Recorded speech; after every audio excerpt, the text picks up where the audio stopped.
My name is Rob Coons. I'm a professor of philosophy here, the president of the Alpha Chapter, and also the director of a program in Western Civilization Institutions, which is also co-sponsoring the series. Okay, let's see here. Why is that not going next? There we go.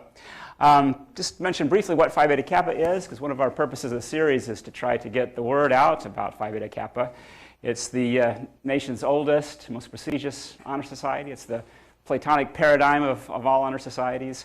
And the sad thing at UT is that something like 40% of the students who are elected actually join the society, largely because of so many that are first-generation college students. We have a long tradition here. We've had a chapter here for over 100 years. But we're trying to increase, as I say, the visibility of it somewhat. We have 60 faculty and staff.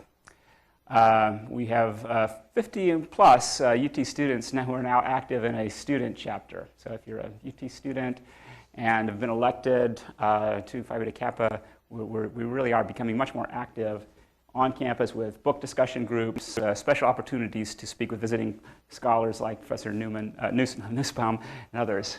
Excuse me. Philosophy, the guide of life, is our motto. And it's limited to those pursuing a liberal education in the arts and sciences, and really stands for something. Stands for the value of liberal learning for its own sake, the pursuit of that sort of knowledge that fulfills our human natures. The other co-sponsor is the new program in Western Civilization and American Institutions, a concentration that was approved by the Faculty Council and the administration last spring. We've got 40 plus actually affiliated faculty in 13 different departments and schools. And we are on the verge, I think, of becoming much more active, hoping to have a center to begin unfolding some of our own courses in the fall of '08 that will really offer opportunity to students to take a coherent set of courses in the great books of the tradition from the ancient Greeks and Romans up to the, at least to the American founding. And working closely with Dean Woodruff and with the initiatives on improving the core curriculum, fulfilling the Commission 125's call to increase attention to these cultural traditions, including these great texts of our history. And so I think I've talked a little bit about that. We've got an increasingly active junior fellows program associated with that program. So again, if you're a student interested in that, you can find out more about that on our website, which is pretty easy to find, or get in touch with me as email is given there. Let's see, that was last time. And so my delete slide command didn't work that time. Tonight, Professor Martha Nussbaum, and I'll talk about her more in a bit, but she's the Distinguished Professor of Ethics and Law at the University of Chicago. And just as a quick preview of what's coming up. In just 3 weeks, Michael Berube from Penn State University, author of Higher Education Under Fire and very well known for many of his blogs as well. And his title is going to be Somebody Killed Something That's Clear at Any Rate, Jabberwocky in the Western Canon. So I'm going to have to look up my Lewis Carroll to find out exactly what that's referring to, but it clearly is going to engage this question of what exactly is a great text, if anything, and how would one know if one found it. About a month after that, Danielle Allen, who's actually just recently been the Dean of Humanities at the University of Chicago, author of a book, Talking to Strangers, The Anxieties of Citizenship, which I've read and is a fascinating I think, application of Aristotle's philosophy to contemporary American society. Her title is going to be On Becoming One's Idea of a Free Person, a very nicely Platonic title. And then December 6th, the month after that, Herbert London, who was the founding dean of the Gallatin School at NYU, and who's going to be talking about the struggle for the college curriculum, which again, very relevant to the ongoing review and reform here at the University of Texas. We've got some response cards in the back, some yellow cards, which we'd like you to invite you to fill out. We'll keep you informed about more developments in the Western Civ program, alumni seminars, lunch programs, and the like. And we're going to have, one of the things that we're involved with the National Phi Beta Kappa Society is to spend this semester thinking about deliberation, thinking about conversations about great things in an extended sort of way. So in addition to the lecture series, we're scheduling follow-up discussions in which those of us who've participated and benefited from the visiting lecture can then get together and engage in further reflection about that. So we're going to have one actually tomorrow at 6 p.m. In the African American Culture Room in the Union, and I'll provide some pizza and salads and some soft drinks, and we'll have a short chance, an hour or so, to continue the conversation that we're beginning tonight. All right, finally, and I know we're all eager to get to our main event. My pleasure to introduce to you all Professor Martha Nussbaum, who has, of course, a BA from NYU, PhD from Harvard, has taught at Brown, Harvard, Oxford, University of Chicago, author of 14 books. I mentioned this one because it's very relevant to the topic we're talking about, Classical Defense of Liberal Education back in 1997, Cultivating Humanity. She's been awarded 32 honorary degrees. She's been a Phi Beta Kappa visiting scholar, past president of the American Philosophical Association, Council of the American Academy of Arts and Sciences, and I could go on and on and on. But obviously, I don't want to take time away from the chance to hear her. We don't want to talk just about her, but we want to have a chance to learn from her. And the topic for Professor Nussbaum for us tonight is liberty of conscience in defense of America's tradition of religious equality. So let's give her a warm welcome, please.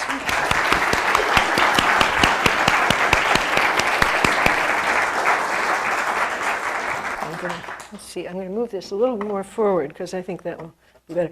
Yeah, thank you very much, Robin. It's really great to be here with the students from Phi Beta Kappa and the faculty members as well.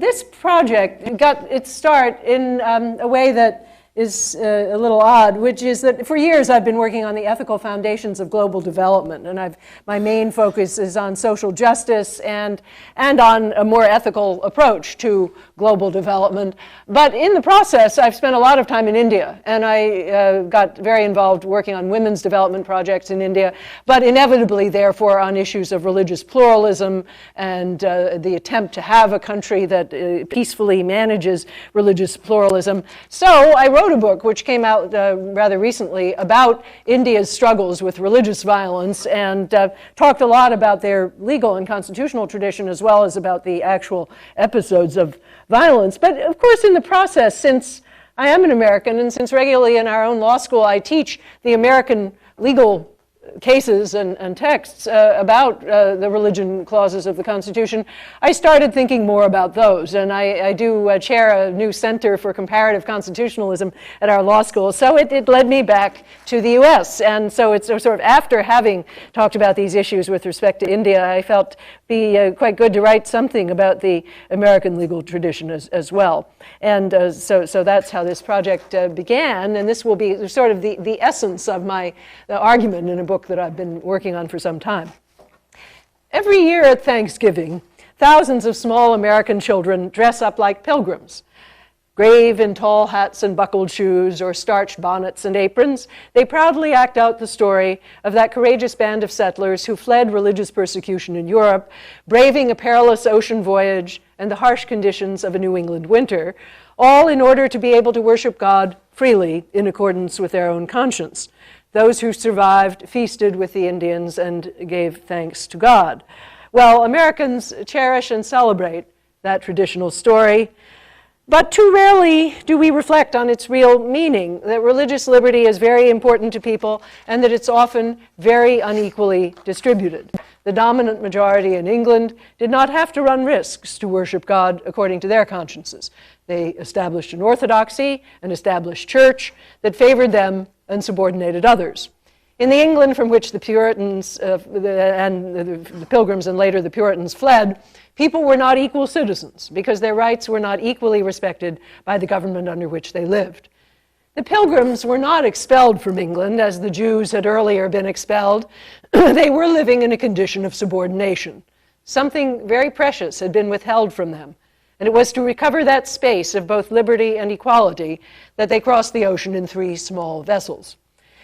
The lesson of that first Thanksgiving is easy to forget. Indeed, the early settlers themselves soon forgot it, establishing their own repressive orthodoxy from which others fled in turn. People like exclusive clubs that rank them above others. My mother's ancestors came over on the Mayflower. and some of my relatives were obsessed with triumphal genealogizing as they marshaled the evidence that they belonged in the exclusive Mayflower Society and others did not. The Pilgrims' quest for freedom, centuries later, had become elite Americans' quest for superiority. And believe me, the name was not Nussbaum then. It was, my mother's name was Warren, and that was the link. Nor was religious toleration in a healthy state among the Pilgrims' descendants, as the exclusion of Jews and Roman Catholics from local private schools, country clubs, law firms, and prestigious social events indicated. When I later married a Jew and converted to Judaism, the Pilgrims' descendants did not applaud my choice to worship according to my conscience. People love in groups that give their members special rights. Equality and respect for equality are very difficult for human beings to sustain. Let me see, this is probably is this better? Yeah. Particularly in the area of religion, which seems so vital to the salvation of individuals and the health of the nation. It's very... All right. That's too dark. It's very tempting to figure out how to keep the audio system. It's very tempting to think that orthodoxy is a good thing and that those who do not accept it are dangerous subversives. When people are afraid or insecure, when some unusual economic or political threat confronts their nation, respect for equality is even harder to sustain, and the comfort of an orthodoxy becomes even more alluring. It was in 1954, during the panic over the Cold War and the nuclear arms race, that Americans added the words "under God" to the Pledge of Allegiance, which small school children still recite every morning in schools in many states. So it used to be one nation indivisible with liberty and justice for all, but then it became one nation under God, indivisible with liberty and justice for all. The aim was to distinguish God-fearing America from godless communism, but its effect was to denigrate atheists, agnostics, polytheists, members of non-theistic religions such as Buddhism and Confucianism, and all those more standard theists who don't think of God as playing favorites among the nations, taking America under his wing no matter what America has been doing. All modern democracies are currently in a state of fear. And growing religious diversity is one of the things that most keenly inspires fear. Just as in the 19th century, America saw a panic about Catholic immigration, and otherwise reasonable people hastened to demonize the entirety of the Roman Catholic faith, arguing that Catholicism and Catholics were incompatible with democracy. That's one whole chapter in my book. So too today, we hear in North America, and even more, I think, in Europe, the same sweeping and unsubtle arguments about Islam and Muslims. Just as Catholics could be well treated in the US of the 19th and early 20th centuries, only if they pretended to be like everyone else, reciting Protestant prayers in school and foregoing any public ceremonies that stress their difference from others. So too, today, we hear the same strident demand, especially in Europe, I think, that Muslims should assimilate, which means stopping any practice that draws attention to their difference from others. Of course, the same demand was made of the Jews in Europe in the 18th century, and it was as anti-Semitic as the more violent anti-Semitism of the 19th century, albeit more polite in tone. Fear of the different has been leading, as it so often does, to a coercive homogeneity. And it's the homogeneity of fear as we cling for dear life to the familiar, thinking that there alone resides our hope of safety in a perilous world.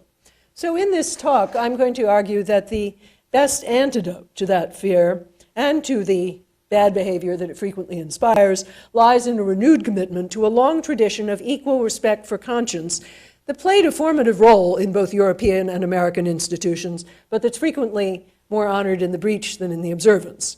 Renewed commitment to that tradition and to the governmental and legal policies that entails.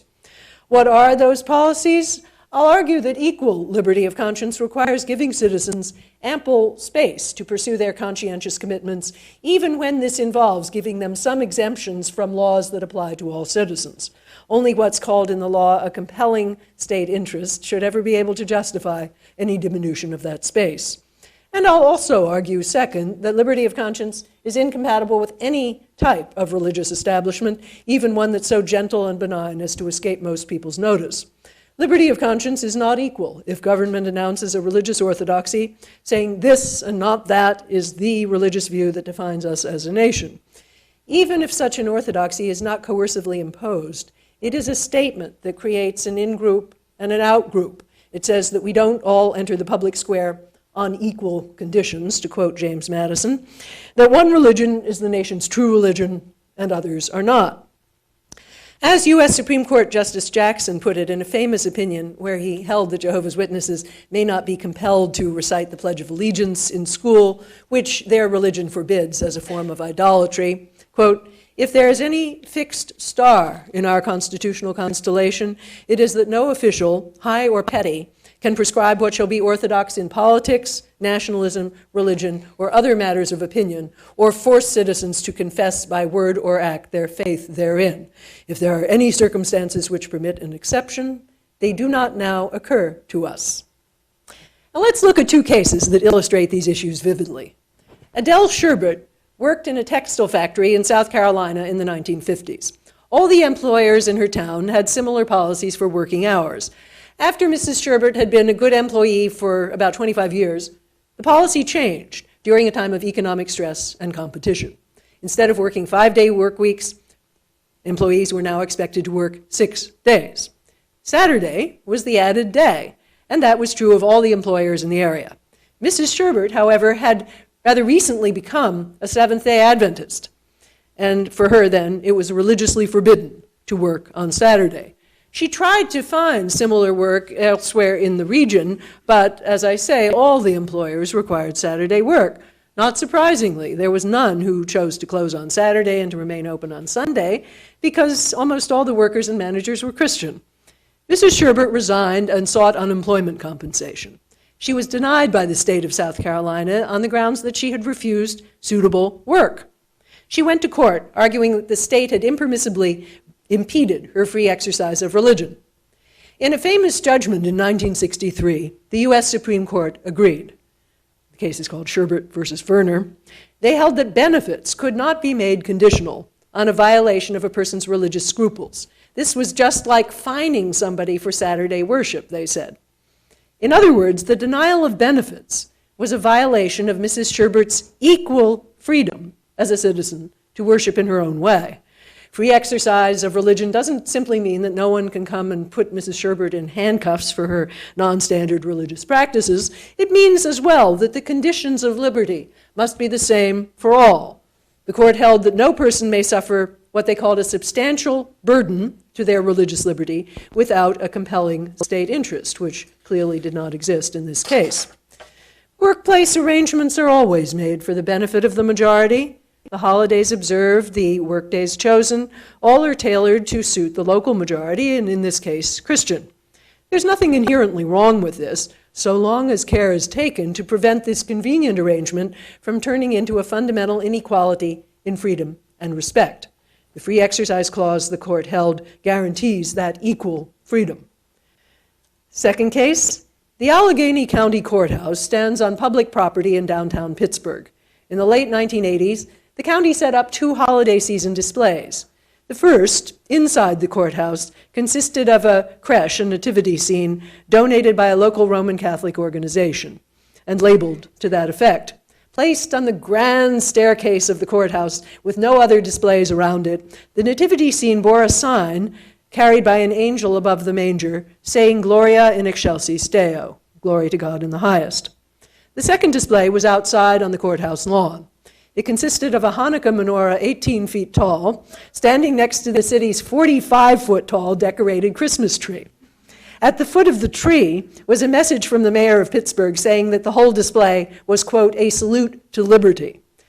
Now, in fact, the menorah is a symbol of liberty, since the holiday of Hanukkah commemorates the Maccabees' courageous rebellion against political oppression. It's difficult to say whether a Christmas tree symbolizes liberty, but it's such an all-purpose symbol that the mayor can probably declare that without implausibility. Local residents took both displays to court, charging that they violated the Establishment Clause of the U.S. Constitution. The court obviously considered this a very difficult case. Ultimately, a split Supreme Court judged that the first display, inside, violated the Establishment Clause, and the second, outside, did not. The crucial question they asked was whether each display communicated the message that the county was giving its endorsement to a particular set of religious beliefs and practices, thus threatening equality. The first display seemed to the majority to communicate such an endorsement. The religious Christian display stood all alone in a position of special prominence and honor. The second display seemed different. The fact that more than one religion was honored, although certainly not very many, and the theme connecting the tree with the menorah was that of liberty, a theme that could include all citizens, whatever their religion or non-religion, meant to at least the court's center that the people of Pittsburgh would not be likely, quote, to perceive the combined display of the tree, the sign, and the menorah as an endorsement or disapproval of their individual religious choices, end quote. We can grant that this was a difficult case to decide, and we can even differ about whether it was correctly decided, while yet agreeing about the immense importance of the principle involved. Some religious symbols set up by government threaten the equal standing of citizens in the public realm. They attach the imprimatur of orthodoxy to Christian observance while demoting the beliefs and practices of others. These cases show that the making of law in a pluralistic democracy is a delicate matter, requiring great sensitivity to a variety of contextual and cultural factors. They also show us, however, that all is not well just because no overt violence occurs between members of one religion and those of another. The U.S. has had its share of outright violence, particularly against members of unpopular new religions, Catholics, Mormons, Jehovah's Witnesses. What these recent cases show, however, is that there's also violence in the subtle assault on equal dignity that consists in being told that you are not a fully equal citizen because of your commitment to your religion. Europe and the US plume themselves on their respect for pluralism and their civilized behavior toward religious minorities, and yet problems like this occur all the time. Roger Williams, the great 17th century thinker about religious pluralism, who's actually a major figure in my book, who founded the first colony in which genuine religious equality obtained, that is, Rhode Island, called this subtle violence to conscience soul rape. We need to think hard about how we can develop democracies that are not places of soul rape. So I'm going to focus on the United States and its legal tradition because I know that tradition best, and I think it's always best if one's going to criticize to begin at home. I do believe, though, that the nations of Europe have a lot of the same issues to contend with, and in a way they're at a disadvantage because they've been coping with religious difference for a much shorter time and have had less time to develop the political and legal resources necessary to deal with it well. Of course, difference was really present in Europe all along, since the Jews were always around, at least in the countries from which they had not been expelled, as were many other minorities. But the Christian majority was so overwhelmingly numerous and so secure that it was possible to avoid lengthy confrontation with the issue until recently. From at least 1640 on, by contrast, the American colonists knew that they had to learn to live together on terms of mutual respect if they were going to survive at all. And this was actually quite helpful in getting people off their high horse into genuine cooperation. I'm not going to speak at all, except in the very conclusion of this lecture, of traditions of nations outside the US and Europe, but as you can see, that's not because I don't have a great deal of interest in them, and I think there's a lot to be learned from them, but rather because I think there's actually an arrogance abroad in the nations of Europe and North America as we impugn the religious fanaticism of others while neglecting the very large planks in our own eyes in the form of a complacent love of homogeneity that's scared of real difference. So now the 17th and 18th centuries, Williams and Madison. The tradition I want to examine starts from the idea that each human being has a precious internal faculty for searching for life's ethical basis and its ultimate meaning. This faculty, the founders of this tradition called conscience. The tradition is much influenced, in fact, by ancient Greek and especially Roman Stoicism, and conscience is a close relative of the Stoics' idea of a power of moral choice that leads and guides us from within. Conscience is in each and every human being, and it's present equally in high and low, slave and free, Protestant and Catholic. This conscience is deserving of profound respect and reverence, even when it's going wrong. It's a major source of our dignity in the world, and it ought to be respected by individuals and also by laws and institutions. What does it mean to give equal respect to conscience? Here, ancient Stoic thinkers become quietistic. They think that our moral capacities are so invulnerable, so rock hard that they can't really be damaged by anything that the world does. So it really doesn't matter all that much what laws and institutions do to them. A slave is always free inside. A cruel tyrant cannot destroy a person's true moral freedom. The 17th century American thinkers who appropriated Stoic ideas in a Protestant context thought otherwise. The capacity in question is a fragile thing. What the world does to it can stop it from being active, and it can even deform or damage it. So Roger Williams, whose great work, The Bloody Tenet of Persecution, published in 1644, is a primary foundation of the ideas that I'm going to be defending here, compared the first form of damage to imprisonment. He said, all over the world, millions of consciences are in prison, and then the second form to rape. And it is soul rape, he says, whenever some people set up their own religion as the orthodox one and deny equal liberty to the consciences of others. It's a damage that doesn't remove your conscience, but it violates you within. Williams argues that conscience needs space to unfold itself, to pursue its own way. And so to respect human beings is therefore to protect that sort of space equally and impartially for each and every one of them. He expresses indignation that someone, quote, that speaks so tenderly for his own, hath yet so little respect, mercy, or pity to the like conscientious persuasions of other men. And then he goes on and says, are all the thousands of millions and millions of consciences at home and abroad fuel only for a prison, for a whip, for a stake, for a gallows? Are no consciences to breathe the air, but such as suit and sample his? Williams has a keen nose for special pleading and unfairness, and he finds it wherever unequal restrictions on liberty of conscience are to be found. He writes in 1670 a letter to the governors of Massachusetts and Connecticut saying that you say that you're in favor of liberty of conscience. Then he says, but alas, it is but self, the great God self, only to yourselves. So in other words, they say they're in favor of liberty, but in actuality they want it only for themselves. Rhode Island, by contrast, proclaimed complete and equal liberty for all the people who are unequal elsewhere.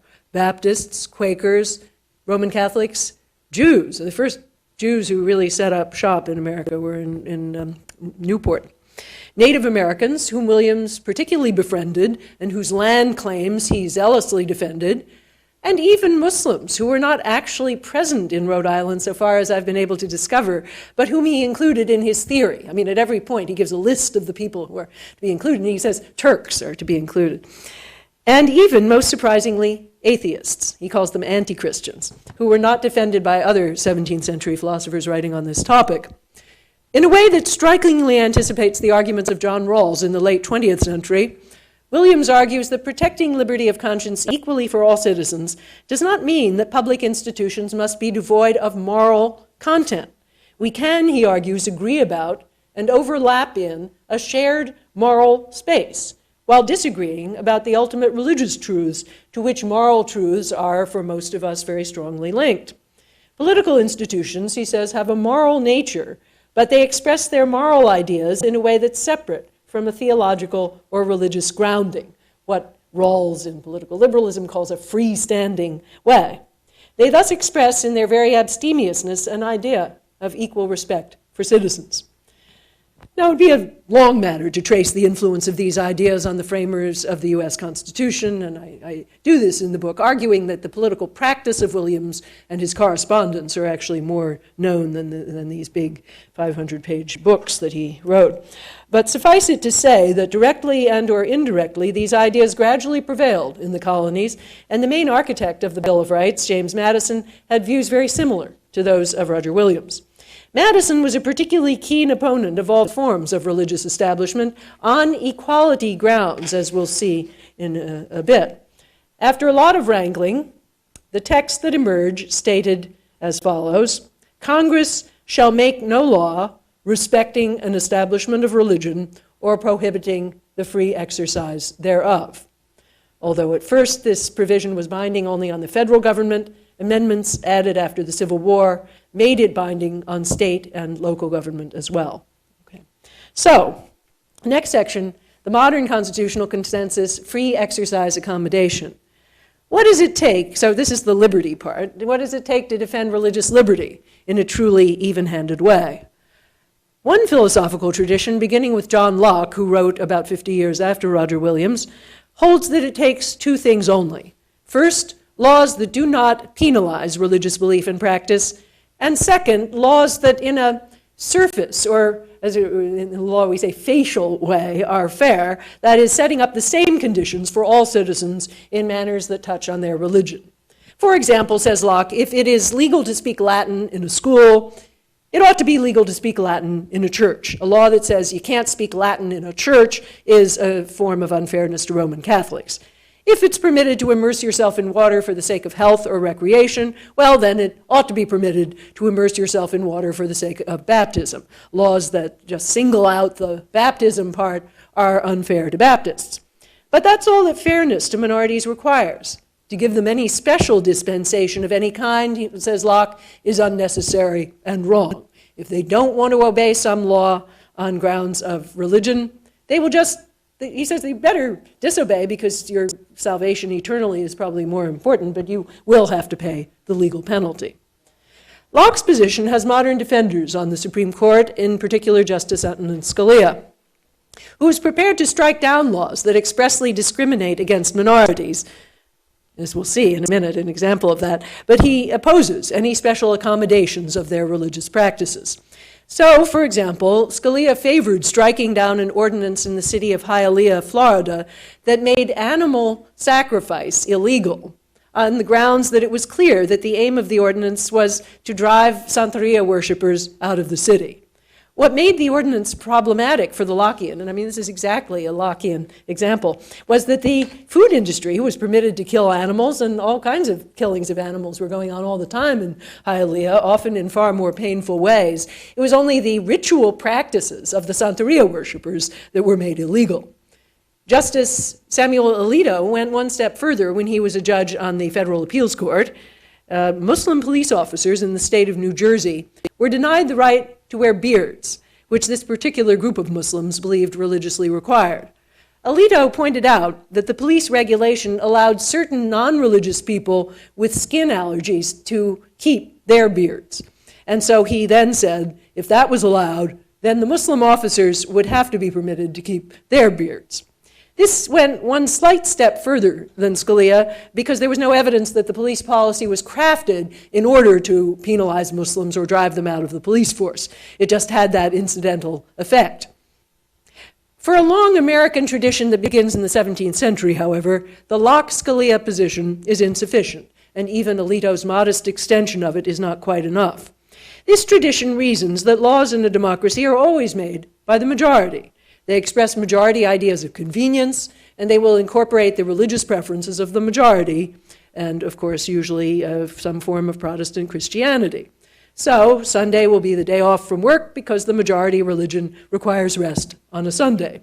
Such laws, even if they don't involve any express discrimination against minorities, are apt to be heedless, not noticing the special burdens that minorities have to face. Already before the War of Independence, the colonists had become used to problems like this. Quakers refused to take off their hats in court, although the law required them to do so. Jews refused to give testimony on Saturday when served with a subpoena. Both Quakers and Mennonites refused required military service. The position that emerged was one that favored special exemptions in such cases.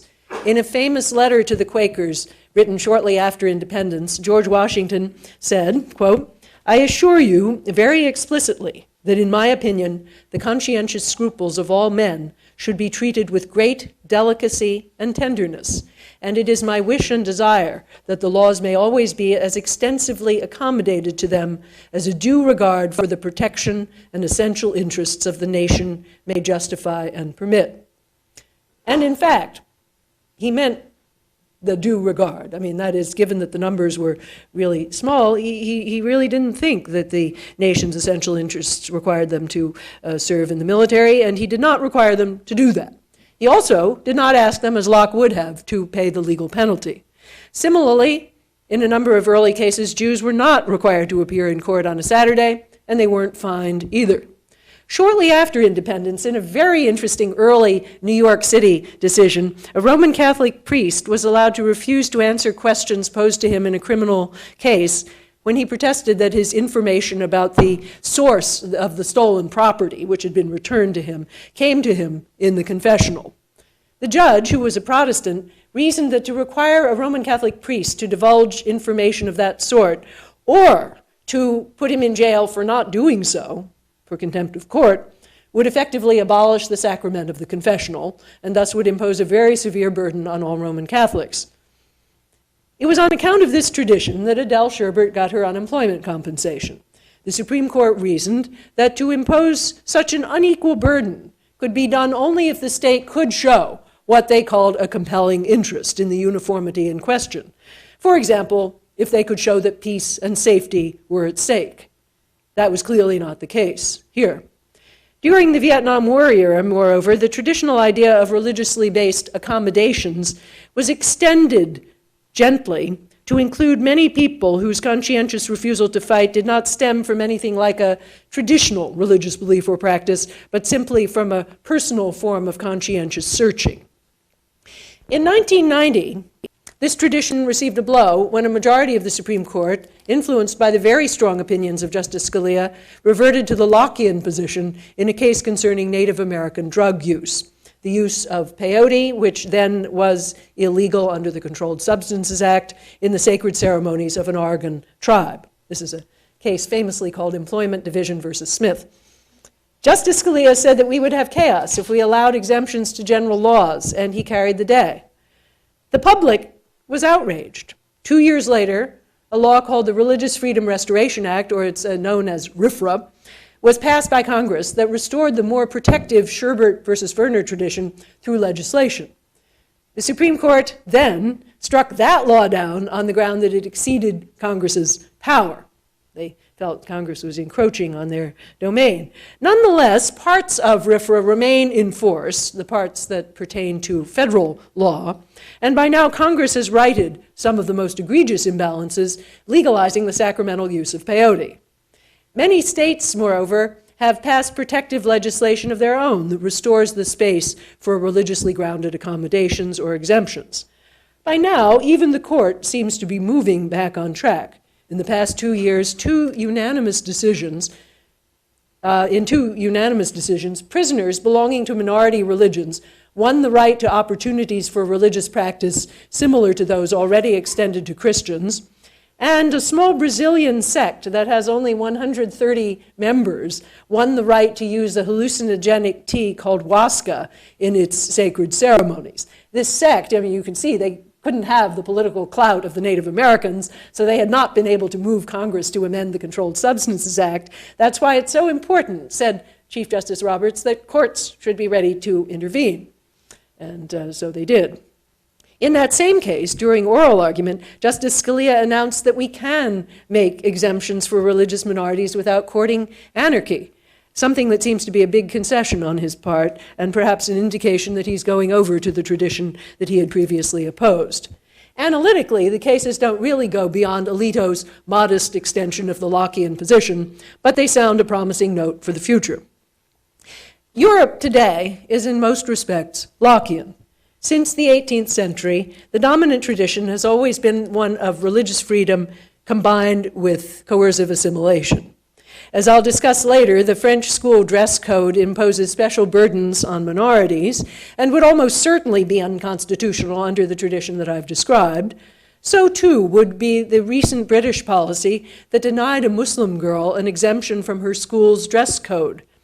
The tradition says that to live with others on terms of fully equal respect means allowing them plenty of space to live the way their own conscience dictates, even when that seems pretty strange to the majority and requires not going along with majority rules. To apply penalties for conforming to the dictates of one's conscience in matters where peace and safety and other interests of the greatest urgency are not at stake is an affront to the person and the person's equality. Now, next.